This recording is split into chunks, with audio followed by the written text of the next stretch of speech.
बिस्मिल्लाहिर्रहमानिर्रहीम। Hello everyone, अस्सलामु अलैकुम। मैं हूं आपका होस्ट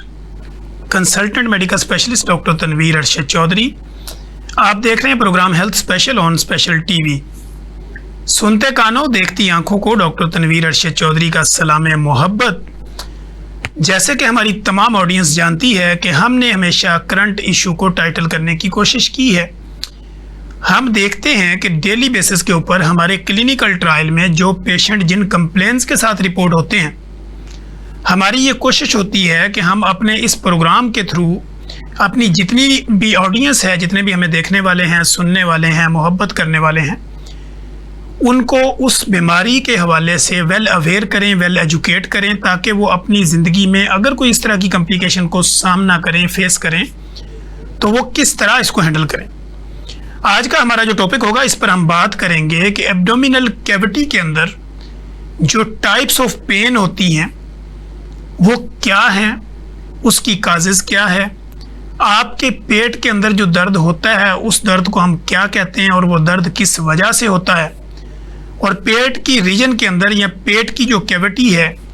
इसमें किस किस कैटेगरी का दर्द होता है। क्या हम सारे दर्द को, जितने भी दर्द हमें फील हों, क्या हम उसको सिर्फ पेट का दर्द कहेंगे, इसके ऊपर आज हम बात करेंगे। तो फर्स्ट ऑफ ऑल कि आपको अपना जो पेट है, जो एब्डोमेन है, जो आपकी सीने की हड्डी से लेके और मसाने के ऊपर वाला जो पूरा एक हिस्सा है पेट का, सबसे पहले आपको इसकी एनाटॉमी को समझना होगा कि आपके इस पेट के अंदर अल्लाह ने क्या क्या चीज़ें लगाई हैं और उनका फंक्शन क्या है। फिर उनमें अगर कोई फॉल्ट आता है तो आपके पेट में दर्द क्यों होता है, फिर अगर दर्द होता है तो उसको डायग्नोज कैसे किया जा सकता है, उसका ट्रीटमेंट क्या है, और उससे जो है वो प्रिवेंशन उसकी कैसे की जा सकती है। इन सारे मौज़ूआत पर आज हम इस प्रोग्राम में बात करेंगे। नाज़रीन, आप देखें कि जो आपका पेट है, जैसे कि आप जानते हैं कि आपका जो रिब्स है, यानी जो आपकी चेस्ट है, इसके चेस्ट के आपके जो अंदर वाला हिस्सा है लेफ़्ट साइड के ऊपर, वहाँ पे अल्लाह ने आपका दिल रखा है, और दिल के ऊपर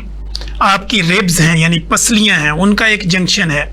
जिस तरह ये मैंने अपने हाथों की फिंगर्स का एक ये शेप बनाई है, इस तरह का एक अल्लाह ने डायाफ्रेम बनाया जिसके नीचे जो है वो दिल को रखा, ऊपर जो है वो हड्डियों का एक पिंजरा है जिसको हम रिब्स कहते हैं, और चेस्ट आपकी ये अपर वाली साइड है।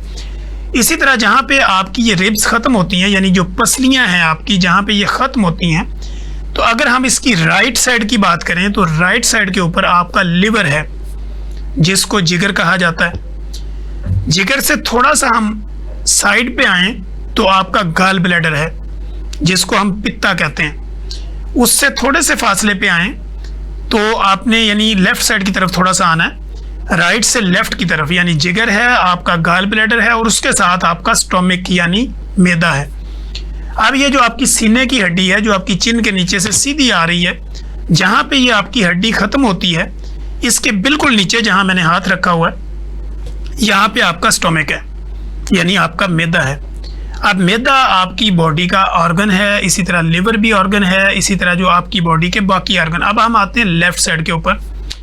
लेफ़्ट साइड पे जहाँ पे आपकी रिब्स ख़त्म हो रही हैं, या रिब्स के नीचे वाले हिस्से पे आपकी स्प्लीन है, स्प्लीन जिसको हम तिली कहते हैं। इसी तरह उसकी थोड़ी सी बैक पे देखें तो आपका लबलबा है जिसको हम पेंक्रियाज यानी लबलबा कहते हैं, जिसका काम इंसुलिन को कंट्रोल करना है या इंसुलिन को रिलीज़ करना है। अब ये आपकी बॉडी के मेन जो ऑर्गन है, जो फ्रंट पे आपको समझाने के लिए मैंने बताया कि आपका जिगर है, आपका पित्ता है यानी गॉल ब्लैडर है, स्टोमिक है यानी मैदा है। इसी तरह आप चलते हैं तो स्प्लीन है यानी तिली है, पेंक्रियाज है यानी लबलबा है। अब हम इससे नीचे आएँ तो जहाँ पे आपका स्टोमिक स्टार्ट होता है, ये आपकी सीने की हड्डी के एंड होने पे, अब आपके स्टोमिक के स्टार्ट होने के ऊपर अल्लाह ने एक वाल लगाया, फिर बीच में जो है वो स्टोमिक एक बलून की तरह है, उसके नीचे भी एक जो है वो वाल लगा हुआ है जो कि आपकी खुराक को कंट्रोल करने का काम करते हैं, या एसिडिटी तजाबियत जो मैदे के अंदर होती है उसको कंट्रोल करते हैं। अब उसके नीचे जो है वो आपका इंटेस्टाइन है, यानी आंतड़ियों का एक निज़ाम है, जिसमें एक लार्ज इंटेस्टाइन है जिसको हम बड़ी आंत कहते हैं, और एक स्मॉल इंटेस्टाइन है जिसको हम छोटी आंत कहते हैं। इनका एक प्रॉपर गुच्छा है जो आपके पेट में, उसको अल्लाह ने पेवस्त किया हुआ है, उसको अल्लाह ने एक प्रॉपर तरीके के ऊपर उसको डाइजेस्ट किया हुआ है कि जिसमें जैसे आप कोई चीज़ खाते हैं तो वो आपकी खुराक की नाली से मैदे में जाती है, मैदे का पहला वाल जो है वो लूज़ होता है, खुराक अंदर चली जाती है, फिर वो वाल बंद होता है और इस तरह वो खुराक आपकी वापस आपके मुंह की तरफ नहीं आती तब तक कि जब तक आपके मैदे के वाल के अंदर कोई खराबी ना हो। इसी तरह फिर वो जो नीचे वाला वाल होता है वो खुराक जो आपने खाई है वो थोड़ी थोड़ी बड़ी आंत को, छोटी आंत को देते हैं, तो वहाँ से डाइजेस्टिव सिस्टम जो आपका इंटेस्टाइनल का डाइजेस्टिव सिस्टम निज़ाम इंहज़ाम है वो चलता है और इस तरह आपकी ये जो एब्डोमिनल कैविटी है पेट का एक स्ट्रक्चर है। अब हम आंतड़ियों के गुच्छे की बैक साइड के ऊपर राइट लेफ्ट दोनों साइडों पे देखें, जहाँ पे आपकी जो पीछे बोन्स आ रही है लंबर वर्टिब्रास है, यानी आपकी गर्दन से लेके नीचे तक जो आपकी हड्डी आ रही है कमर वाली, उसकी अगर हम नीचे आके देखें अपने पेट के साथ, जहाँ पे आपके कूल्हे हैं उनसे थोड़ा सा ऊपर देखें, अपनी हिप जॉइंट से ऊपर देखें और थोड़ा सा अपनी राइट साइड पे, राइट लेफ्ट दोनों साइडों पे देखें तो यहाँ पे हमारे किडनी है जो पीछे वाली आपकी हड्डी आ रही है कमर की उसके साथ अटैच है। अब ये वाली जो दोनों किडनी है राइट लेफ्ट, ये भी आपके पेट की कैविटी की बैक पे साथ ही जुड़े हुए हैं। इसी तरह हमारी जो राइट साइड है, राइट साइड के ऊपर अपेंडिक्स, उसका भी एक जो एंड होता है आपकी आंत का, तो उसके अंदर भी एक अपेंडिक्स की साइड यहाँ पे मौजूद होती है जो कि राइट साइड के ऊपर होती है। अब ये चीज़ आपको समझाने का मकसद, पर्पज़ सिर्फ इतना था कि हम अपनी ऑडियंस को ये बता सकें कि कौन सा दर्द किस वजह से होता है और उस दर्द को, सारे दर्द को आप पेट का दर्द नहीं कह सकते। अब हम फर्स्ट ऑफ ऑल आते हैं कि मरीज़ हमारे क्लिनिकल ट्रायल में रिपोर्ट होता है, वो कहता है डॉक्टर साहब मेरे पेट में दर्द है। हम कहते हैं कि पेट के कौन से हिस्से में दर्द है, राइट साइड पे दर्द है, लेफ्ट साइड पे दर्द है, अपर एब्डोमिनल पेन है, लोअर एब्डोमिनल पेन है, लोअर राइट साइड है, लोअर लेफ्ट साइड है, इसी तरह अपर राइट अपर लेफ्ट है। तो आप हमें बताएं ताकि हम ये डिसाइड करें कि आपको जो पेन है पेट के अंदर वो किस वजह से है। अब इसमें एक चीज़ मैं और ऐड करूं कि जहाँ पे हमारा मसाना होता है, अगर मर्द की बात करूं तो उनके मसाने के ऊपर जो पेट और मसाने के दरमियान वाला हिस्सा है वहाँ पे भी पेन की शिकायत होती है। इसी तरह अगर फीमेल की करें तो उनको भी इस एरिया के अंदर जो उनका यूरिनरी ब्लैडर के अंदर या उसकी जो पेल्विक मसल्स होता है यहाँ पे जो कुछ पेन्स की कंप्लेन होती है। तो ये सारी चीज़ों को मद्देनज़र रखते हुए हम इस पेन को डिफ़ाइन करेंगे कि कौन सी पेन किस वजह से होती है और उसका इलाज क्या है। तो पेशेंट से जब हम पूछते हैं कि भाई आपको पेन कहाँ पे हो रही है, तो पेशेंट सबसे पहले जब हाथ रख के बताता है तो वो सीने की हड्डी जहाँ ख़त्म होती है इसके नीचे हाथ रखता है, वो कहता है डॉक्टर साहब यहाँ पे दर्द है। अब डॉक्टर का अगला सवाल ये होता है कि यहाँ पे जो आपको दर्द है ये राइट लेफ्ट भी जाता है या एक ही जगह पे रहता है, या ये दर्द जब आपको फ्रंट पे होता है तो सेम उसी टाइम पे आपको बैक पे भी होता है, यानी आपकी जो शोल्डर की बैक साइड है कमर वाली वहाँ पे भी दर्द फील होता है या नहीं होता। पेशेंट अगर ये कहे कि डॉक्टर साहब मुझे दर्द सिर्फ फ्रंट वाले पोर्शन पे होता है और आगे पीछे नहीं जाता, तो इस दर्द को हम एपिगैस्ट्रिक पेन कहते हैं, यानी ये मैदे का दर्द है जो आपके सिर्फ फ्रंट पे हो रहा है और पेशेंट यहाँ पे हाथ रख के बता रहा है कि ये दर्द यहीं पे होता है। बाज़ दफ़ा खाना खाने के बाद होता है और बाज़ दफ़ा सवेर किस्म की मुझे भूख लगी हो, शिद्दत की मुझे भूख लगी हो, तो तब भी ये दर्द मुझे होता है। तो इसको हम एपिगैस्ट्रिक पेन कहते हैं, यानी मैदे के ऊपर वाले हिस्से में दर्द है और मैदे का दर्द है। अब इसका ट्रीटमेंट और इसकी जो ट्रीटमेंट लाइन है वो बिल्कुल डिफरेंट है। तो मरीज़ को फिर हम डिफ़ाइन कर लेते हैं, प्रॉपर उसको सुनते हैं कि कब से ये दर्द शुरू हुआ, कब कब होता है, ऑन एंड ऑफ होता रहता है या कंटिन्यू रहता है। तो एक तो ये दर्द हो गया। अब इसके मुताबिक हम क्या करते हैं कि पेशेंट को बताते हैं कि अगर तो उसको भूख लगने की वजह से, भूख की शिद्दत की वजह से ये दर्द होता है, तो फिर हम उसकी गाइडलाइन और बताते हैं। अब अगर हम ये पेशेंट से ये पूछते हैं कि खाना ओवर ईटिंग की वजह से खाना आपने ज़्यादा खा लिया तो उसके बाद अगर पेन होता है, तो फिर उसका ट्रीटमेंट जो गाइडलाइन है वो बिल्कुल डिफरेंट है। अब इसके साथ फिर पेशेंट हमारे क्लिनिकल ट्रायल में प्रेजेंट होता है, रिपोर्ट होता है या आता है इस कंप्लेन के साथ कि मुझे फ्रंट पे भी दर्द होता है, सेम उसी टाइम पे मुझे राइट साइड पे बैक पे भी दर्द होता है, या मुझे लेफ्ट साइड पे बैक पे भी दर्द होता है, फ्रंट पे भी दर्द होता है मैदे का और सेम पीछे भी जाता है। तो ऐसी कंडीशन पे हमें ये डाउट होता है, हम फिर पेशेंट की बाकी चीज़ें सारी देखते हैं, तो हमें ये डाउट होता है कि ये जो दर्द है ये चूँकि गैस्ट्रिक अल्सर ना हो, यानी मैदे का जख्म ना हो। अब जब हमें ये कन्फर्म हो जाता है कि ये दर्द कंटिन्यू जब भी इसको फ्रंट पे भी होता है, बैक पे भी जाता है, या फ्रंट से शुरू होता है तो बैक की तरफ जाता है, तो फिर हम ये देखते हैं कि ये इसको गैस्ट्रिक अल्सर हो सकता है, यानी मैदे का जख्म हो सकता है। तो उसको फिर हम डायग्नोज करवाते हैं। उसके डिफरेंट तरीकाकार हैं उसको डायग्नोज करने के। नंबर 1, ब्लड इन्वेस्टिगेशन भी की जा सकती है, अब्डोमिनल स्कैन भी किया जा सकता है, उसका सीटी स्कैन भी करवाया जा सकता है। और इसी तरह जो इसका एक स्पेशल टेस्ट होता है जिसको हम एंडोस्कोपी कहते हैं, वो आपकी खुराक की नाली के अंदर से कैमरा डाल के मैदे का अंदरूनी मुआयना भी किया जा सकता है, जिसको कैमरे वाला टेस्ट कहते हैं। तो उसमें भी ये डायग्नोज हो जाता है कि आपको गैस्ट्राइटिस यानी मैदे में सोजश की वजह से दर्द है, या आपको गैस्ट्रिक अल्सर मैदे में जख्म होने की वजह से दर्द है। तो इसको इस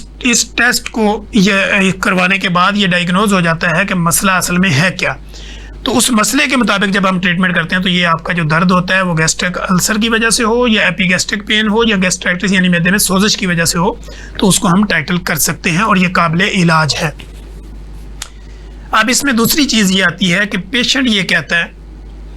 कि सर मुझे राइट साइड के ऊपर जहाँ पे मेरी पसलियाँ ख़त्म होती हैं, मुझे यहाँ पे दर्द रहता है राइट साइड पे, पसली के साथ नीचे वाले हिस्से पे जहाँ पे जिगर होता है। अब इस पेशेंट इस कंप्लेन को भी यही बताता है कि डॉक्टर साहब मेरे पेट में दर्द है। डॉक्टर का काम होता है आपको प्रॉपर तरीके पे देखना, डायग्नोज करना, फिर जाके ये डिसाइड करना कि ये पेन है क्या और इसका ट्रीटमेंट क्या होगा। तो हम जब राइट साइड पे पेशेंट इस कंप्लेन के साथ आता है कि मुझे ये दर्द जो है वो पसली के नीचे नीचे रहता है, तो फिर हम उसकी जो है वो ब्लड इन्वेस्टिगेशन भी करवाते हैं। और सम टाइम हमें ये देखना पड़ता है कि ये चूँकि जिगर वाले हिस्से पे ऊपर इसने हाथ रखा हुआ है। अब इसमें क्या है कि लिवर सिस्ट भी हो सकती है, जिगर की स्वेलिंग भी हो सकती है, हेपेटाइटिस के मसाइल भी हो सकते हैं, जिगर वाली साइड पे पानी जमा हो सकता है, कोई थैली बन सकती है, या कोई जिगर के ऊपर कोई फोड़ा बन सकता है, जख्म बन सकता है। ये किस वजह से आपको ये दर्द जो है वो राइट साइड पे पसली के नीचे हो रहा है। तो चूँकि है तो सारा ये पेट का एरिया, पेट का हिस्सा है, तो अब इस दर्द को भी हम देखते हैं। जब ये डायग्नोज हो जाए कि इसको जिगर की वजह से कोई प्रॉब्लम है, तो उसकी फिर ट्रीटमेंट लाइन भी इसी तरह चलती है। वो डिपेंड करता है कि आपका गैस्ट्रोएंटरोलॉजिस्ट या आपका माहिर अमराज़ मैदा जिगर या आपका फैमिली फिजिशियन जो है वो इस दर्द को आपकी हिस्ट्री के मुताबिक पेशेंट टू पेशेंट वेरी करता है, क्योंकि हर पेशेंट का दर्द एक जैसा नहीं हो सकता। तो इस वजह से जब भी आप डॉक्टर के पास आते हैं तो डॉक्टर का बेसिकली असल ये फ़न डायग्नोज करना होता है। जब वो डायग्नोज कर लेता है तो किसी भी बीमारी का इलाज करना उसके लिए आसान होता है। कोई भी बीमारी काबिल इलाज जो है वो हर बीमारी काबिल इलाज होती है। कोई भी बीमारी ऐसी नहीं है जो लाइलाज हो। बस सिर्फ उसको डायग्नोज करने में, तशखीस करने में, ढूंढने में कि ये जो आपको प्रॉब्लम आ रही है ये किस वजह से आपकी बॉडी के अंदर आ रही है, तो बस इसको डायग्नोज करने में थोड़ा सा मसला होता है। जब आप डायग्नोज प्रॉपर कर लेते हैं तो फिर उसका ट्रीटमेंट आसान हो जाता है। अब हम यही बात कर लेते हैं कि अब पेशेंट अगर हमारे पास आता है कि जी मेरी जो है ना वो पसली जहाँ पे ख़त्म होती है लेफ़्ट साइड के ऊपर, रिब्स के नीचे वाले हिस्से में लेफ़्ट साइड के ऊपर मुझे पेन रहता है।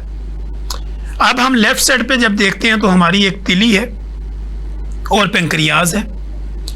अब हमें ये देखना पड़ता है स्प्लीन यानी तिली लेफ़्ट साइड के ऊपर, जो कि आपकी रिब्स के नीचे, पसली के नीचे अगर आपको दर्द की शिकायत है और आप पेट की दर्द की शिकायत के साथ प्रेजेंट हुए हैं क्लिनिकल ट्रायल के अंदर, तो अब ये देखना पड़ता है कि आपकी तिली का जो साइज़ है, तो हम इसमें क्या करते हैं कि हम अल्ट्रासाउंड लिखते हैं, एब्डोमिनल स्कैन लिखते हैं।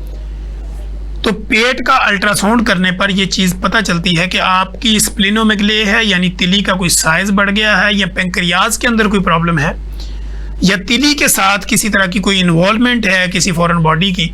जिसकी वजह से आपको यहाँ पे दर्द हो रहा है। तो ये तो वो रीज़न होगी जो मैंने अपर साइड बताई, लेकिन चूंकि पेशेंट के नज़दीक ये पेट का दर्द ही होता है। अब वो यहाँ पे मैंने आपको बता दिया मैदा है, जिगर है, तिली है और आपका जो पित्ता है, लबलबा है। यहाँ पे अगर इन साइड्स के ऊपर पेशेंट हाथ रख के ये कंप्लेन करे या आके आपको बताए कि मुझे यहाँ पे दर्द होता है, तो उसको इस तरीके से हमें डायग्नोज करना चाहिए। अब आता है नीचे वाला पोर्शन जिसको हम सेंट्रल एब्डोमिनल कहते हैं, यानी जो आपका नाफ वाला हिस्सा है, जहाँ पे आपकी नाफ है, सेंट्रल पॉइंट है आपके पेट का। अगर पेशेंट इस कंप्लेन के साथ आए, वो कहे कि डॉक्टर साहब मुझे जो दर्द है वो मेरी नाफ के बिल्कुल नीचे मुझे दर्द हो रहा है, या राइट लेफ्ट भी हो रहा है लेकिन नाफ पे ज़्यादा फीलिंग्स आ रही है। अब हमने इसमें पेशेंट को जब हम डायग्नोज कर रहे होते हैं तो हमें ये देखना पड़ता है, पेशेंट से हम ये पूछते हैं कि आपने सुबह में नाश्ते में क्या लिया था, दोपहर को आपने क्या खाया, अभी जब आप मेरे पास आए इस कंप्लेन के साथ तो अब कितनी देर पहले दर्द शुरू हो और आपने क्या खाया था।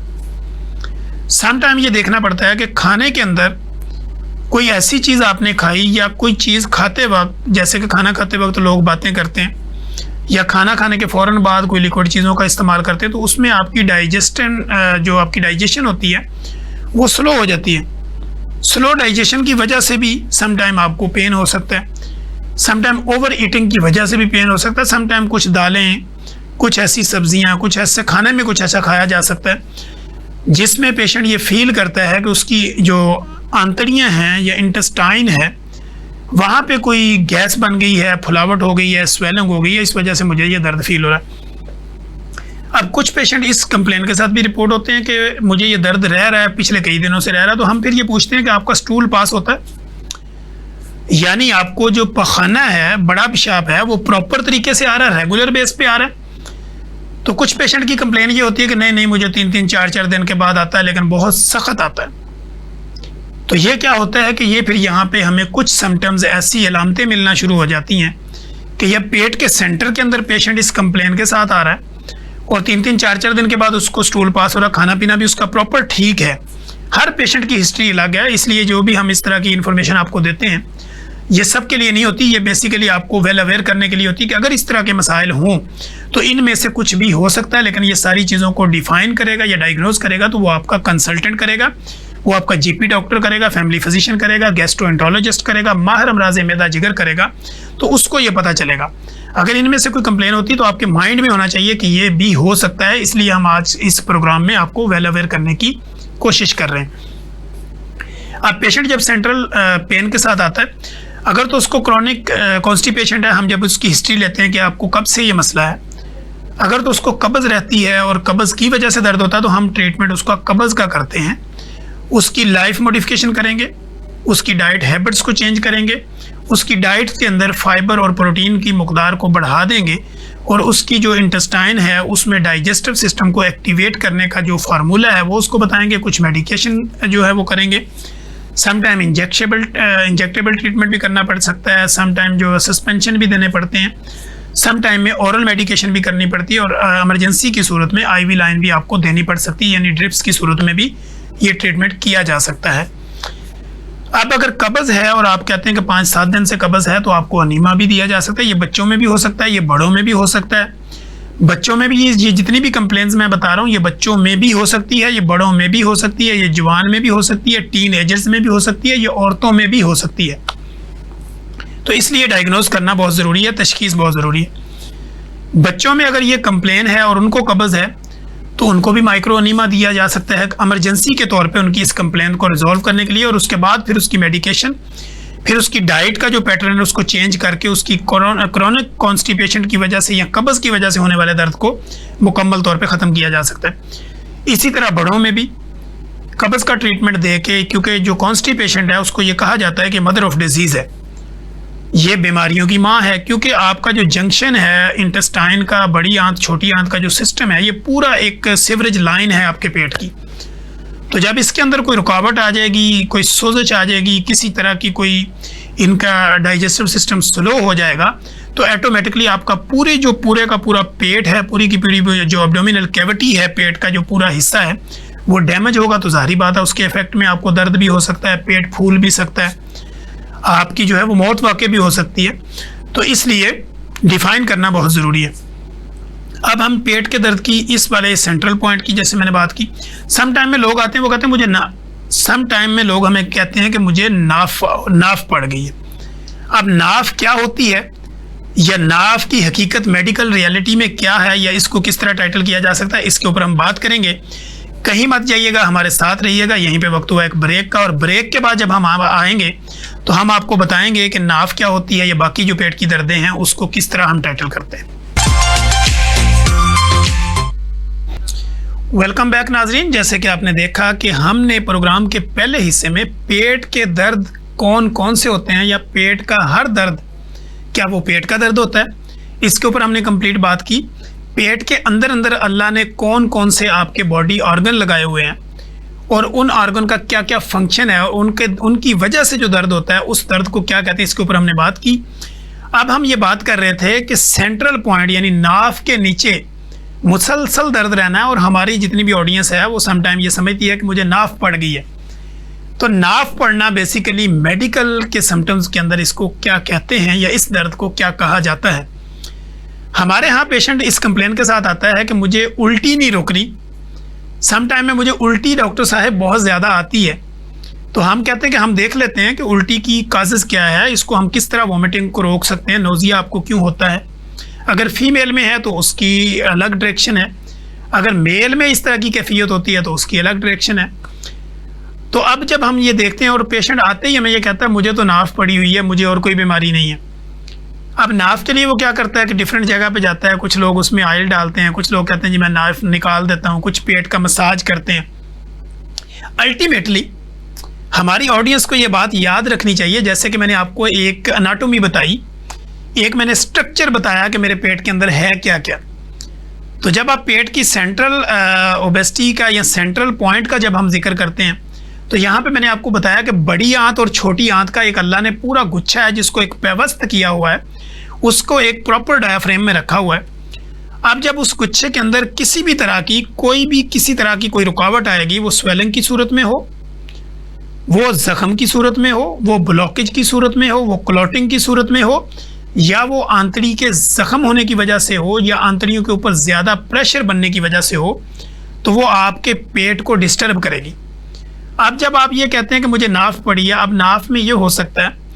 कि आपका डाइजेस्टिव सिस्टम जो है वो स्लो होने की वजह से आपको नाफ की कंप्लेन होती है, या ओवर एक्टिवेट होने की वजह से, यानी आपने खाया और वो फौरी निकल गया, यानी आपको डायरिया हो गया। आप कहते हैं मैं इधर से खाती हूँ या खाता हूँ मुझे फौरी मोशन लग जाते हैं। कुछ लोग इस कंप्लेन के साथ आते हैं मैं खाता हूँ तो मुझे वॉमिट शुरू हो जाती है। अब उसकी और कई रीजंस होती हैं। अब जब हम मसाज करते हैं लोग, या आप देखते हैं कि आपके किसी भी एरियाज़ के अंदर आपके नियरेस्ट लोग कहते हैं कि नाफ पड़ी हुई फलां बंदा नाफ निकाल देता है, वो क्या करता है, या तो ऑयल का थोड़ा मसाज करता है आपके पेट का, और इसी तरह औरतों में भी लोग करती हैं। तो वो मसाज करने से क्या होता है कि आप अपनी बॉडी को थोड़ा सा रिलैक्स करते हैं, जब मूवमेंट करते हैं पेट के ऊपर अपनी फिंगर्स की ऑयल के साथ, या आपकी जो सेंट्रल पॉइंट जिसको हम नाफ कहते हैं उसके अंदर कुछ ऑयल वगैरह डालते हैं। तो कहा यह जाता था पुराने ज़माने के अंदर, जो हमारे हुक्मा तिब थे या तबीब थे, वो ये कहते थे कि सेंट्रल पॉइंट में अगर आप ऑयल वगैरह डालते हैं तो वो ऑयल जो है वो आपकी पूरी आंतड़ियों में चला जाता और आंतड़ियों की खुश्की को ख़त्म कर देता। तो सम टाइम में लोग ये समझते हैं कि जब वो ऑयल वगैरह डालते हैं, मसाज करते हैं, तो उनको रिलीफ मिलता है, तो वो ये समझते हैं मुझे नाफ पड़ी थी और नाफ निकल गई। बेसिकली होता क्या है कि आपके डाइजेस्टिव सिस्टम के अंदर प्रॉब्लम आती है, आपकी इंटेस्टाइन में स्वेलिंग होती है, या आपकी बड़ी छोटी आंत के अंदर किसी तरह की कोई रुकावट होती है, ब्लॉकेज होती है, अल्सर आ जाता है, सोजश हो जाती है, खुश्की हो जाती है। तो इस वजह से आपको लगता है कि मुझे नाफ है, और ये वाला दर्द जो है इसको इस तरह हम रिलीज़ करते हैं। अब मेडिकल टर्म के अंदर अगर ये दर्द आपको आए और आप हमें आके ये कहें कि नाफ का दर्द है, तो हम प्रॉपर डायग्नोज करते हैं, स्कैन करते हैं, अल्ट्रासाउंड करते हैं, देखते हैं कि आंतड़ियों में कोई रुकावट तो नहीं है, पेट के अंदर कोई पानी का इजमा तो नहीं है, कोई सिस्ट तो नहीं बनी हुई, किसी जगह पे कोई पानी की थैलियाँ तो नहीं है, किसी जगह पे कोई इस तरह की कोई रसोली टाइप तो नहीं है जिसकी वजह से दर्द हो रहा है। तो जब डायग्नोज प्रॉपर हो जाता है तो उसके बाद फिर ट्रीटमेंट दिया जाता है, जिसमें आपको मेडिकेशन भी की जा सकती है, ओरल मेडिकेशन भी है, सस्पेंशन भी है, साशे भी हैं। इसी तरह आपको इंजेक्टेबल ट्रीटमेंट भी दिया जा सकता है, आईवी लाइन भी दी जा सकती है, जिससे आपकी उस दर्द को रिलीज़ किया जा सकता है, आपको रिलीफ मिल सकता है और आपकी ज़िंदगी आसान हो सकती है। और उसके बाद फिर आपकी प्रॉपर चीज़ों को डायग्नोज करके मेडिकेशन कर दी जाती है ताकि आपको दोबारा इस तरह का दर्द ना हो। अब कुछ लोग हमारे साथ ये दर्द लेके भी आते हैं, उनको राइट साइड पे उनके मसाने के साथ और जो उनका लेग होती है या जो फीमर बोन है उससे ऊपर वाले हिस्से में, पेट के निचले हिस्से में, मसाने के बिल्कुल साथ राइट साइड के ऊपर लोग हाथ रख के हमारे क्लिनिक पे आते हैं और वो कहते हैं कि मुझे सीवियर किस्म का दर्द है और मेरे पेट में दर्द है। जबकि राइट साइड के ऊपर अगर आपको पेट के नीचे वाले हिस्से में मसाने के साथ राइट साइड के ऊपर यानी दाईं साइड के ऊपर अगर आपको दर्द हो तो ये दर्द अपेंडिक्स का दर्द होता है। अपेंडिक्स जो है वो आपकी राइट साइड के ऊपर होती है। और अपेंडिक्स के दर्द को जज करने का तरीका हम अपने क्लिनिकल ट्रायल में क्या करते हैं, हम पेशेंट को लिटाते हैं, लिटा के उसकी जो राइट साइड की लेग होती है उसको उठाते हैं और जहाँ पे वो दर्द फील कर रहा होता है उस दर्द को टच करते हैं। टच करके अगर वहाँ पे हाथ लगने पे पेशेंट तड़प कर उठे या वो अपनी लेग को फौरी कहे कि डॉक्टर साहब भाई मैं मर गई या मैं मर गया, तो ये दर्द 110% अपेंडिक्स का दर्द होता है। इसके साथ जो है वो लोगों को सम टाइम में वॉमिट भी शुरू हो जाती।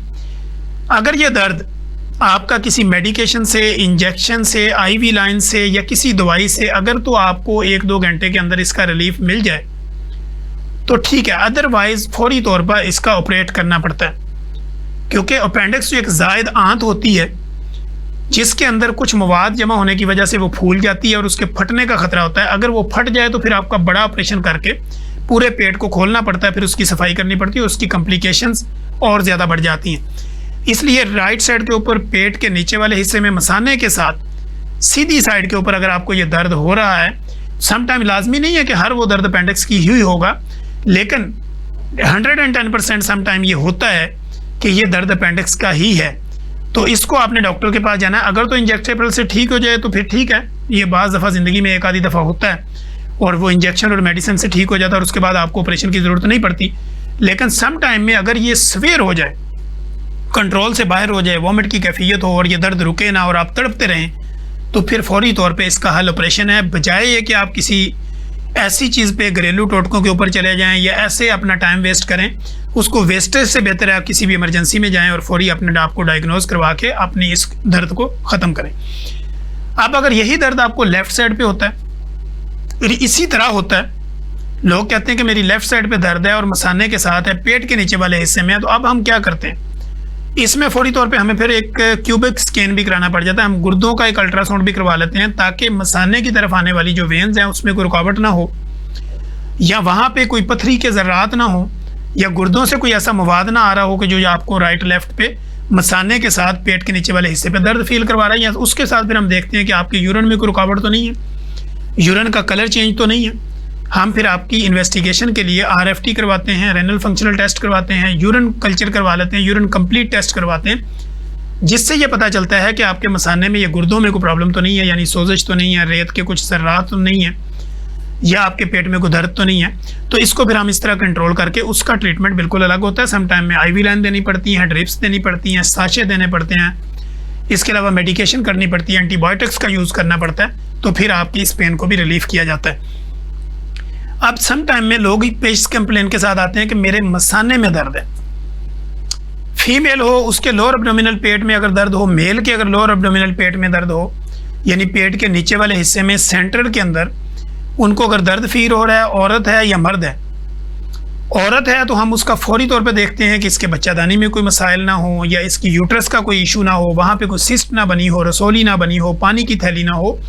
तो उसका भी एक स्कैन करवाया जा सकता है। और प्रॉपर एक गायनोकोलॉजिस्ट जो है उसको एग्जामिन करती है और फिर वो देखा जाता है कि इसकी हिस्ट्री में क्या है, डायरिया तो नहीं है, या कोई ऐसी कंप्लेन तो नहीं चलती आ रही, या कोई क्रोनिक डिजीज़ तो नहीं है, कोई पुरानी बीमारी तो नहीं है, कुछ मेडिसिन का ज़्यादा इस्तेमाल तो नहीं है। तो ये सारी चीज़ें देख के हम उसको डायग्नोज करते हैं। इसी तरह अगर मर्द के अंदर उसको ये सेंट्रल के अंदर पेट के नीचे वाले हिस्से में दर्द है और मसाने वाली जगह पे दर्द है, तो उसको भी हम देखते हैं कि इसके जो यूरिनरी ब्लैडर है उसके अंदर कोई स्वेलिंग हो, कोई पथरी के ज़र्रात हो, कोई दर्द हो, सोजिश हो, पेशाब में कोई रुकावट आ रही है, कोई चीज़ इसने खाया कब है, खाने में कोई प्रॉब्लम ऐसी आई है, तो इसको प्रॉपर डायग्नोज करके इस दर्द को भी रिलीफ में बदला जा सकता है और आपकी ज़िंदगी आसान बनाई जा सकती है। अब जब लोग हमारे पास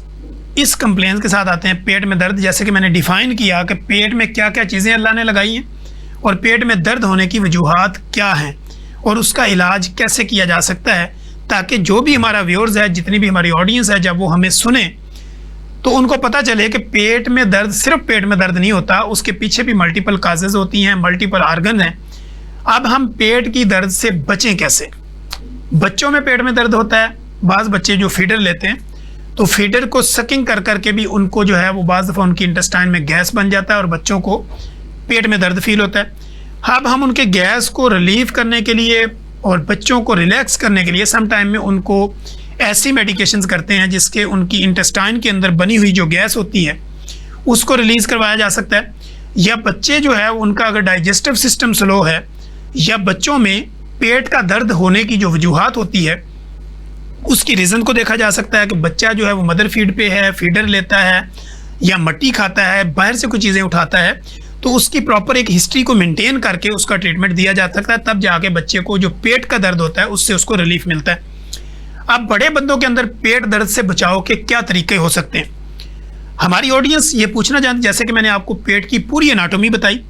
फिर मैंने उसका फंक्शन बताया कि पेट में अल्लाह ने क्या क्या चीज़ें कहाँ कहाँ पे व्यवस्थ की, उनका फंक्शन क्या है। हर दर्द पेट का दर्द नहीं होता, उस दर्द को डिफाइन करना पड़ता है, वो आपका डॉक्टर प्रॉपर उसको डायग्नोज करता है, तो फिर उसका ट्रीटमेंट दिया जा सकता है। अब पेट दर्द से बचाव का तरीका क्या है? लोग कहते हैं मैं पेट दर्द से कैसे महफूज रहूँ। नंबर 1, आप अपने डाइजेस्टिव सिस्टम को एक्टिवेट रखें। कैसे? खाना खाएं, चबा के खाएं। खाने से 30 मिनट पहले पानी का इस्तेमाल करें या 30 मिनट बाद में करें। 30 मिनट्स पहले या 30 मिनट्स उसके बाद में करें। खाने के दौरान में लिक्विड चीज़ का बेदरेग इस्तेमाल करने से गुरेज करें। जो दांतों का काम है वो आंतों से ना लें। दांतों का काम है आपके खाने को काटना, चीरना, फाड़ना और पीसना। जब ये काम आप दांतों से नहीं लेते तो वो काम आंतों को करना पड़ता है और आपके पेट पे प्रेशर बनता है। उस प्रेशर से आपके पेट में किसी भी वक्त दर्द हो सकता है। तो इसलिए अपने डाइजेस्टिव सिस्टम को एक्टिव रखें। डाइजेस्टिव सिस्टम को एक्टिव रखने का एक तरीका यह भी है, खाना तब खाएं जब आपको भूख लगे। क्योंकि अगर आप सिर्फ टाइमिंग के हिसाब से खाना खाएंगे, आपके बॉडी के अंदर डिमांड नहीं है, खाने की ज़रूरत नहीं है, लेकिन चूंकि आप इसलिए खा रहे हैं क्योंकि खाना मौजूद है और खाने का टाइम हो चुका है, तो ओवर ईटिंग भी जो है वो आपके पेट दर्द का जरिया बन सकती है। इसी तरह कब्ज़, जब आप दांतों का काम आंतों से लेंगे तो आपको कब्ज़ होगी। कब्ज़ जब होगी तो कब्ज़ की वजह से भी पेट में दर्द होगा। ये बच्चों में भी हो सकता है, बड़ों में भी हो सकता है, एल्डर में भी हो सकता है, टीनेजर्स में भी हो सकता है, जवानों में भी हो सकता है और बूढ़ों में भी हो सकता है। तो इसलिए आप फाइबर का भरपूर इस्तेमाल करें, सैलड का इस्तेमाल करें, ताकि आपका डाइजेस्टिव सिस्टम जो है वो प्रॉपर चले, निज़ाम इंहज़ाम बेहतर हो, आपको कब्ज़ ना हो। इस तरह पानी का प्रॉपर इस्तेमाल करेंगे तो आपका खाना जो है वो बॉडी के अंदर यूटिलाइज होगा, आपके मैदे के ऊपर बोझ नहीं बनेगा, आपकी लार्ज इंटेस्टाइन, स्मॉल इंटेस्टाइन, बड़ी आंत, छोटी आंत का जो गुच्छा है उसकी जो अपनी प्रॉपर एक लाइन है उसके अंदर किसी तरह की स्वेलिंग नहीं आएगी। तो इस तरह आपको पेट के दर्द से महफूज रखा जा सकता है। अब दूसरी चीज़ कि लोग ये कहते हैं कि हमारे जो है वो गुर्दों में दर्द हर वक्त फील होता है, हमें ऐसे ही लगता है जैसे पेट में दर्द है। अगर आप पानी कम पीते हैं तो आपके यूरिन के कलर चेंज होते हैं।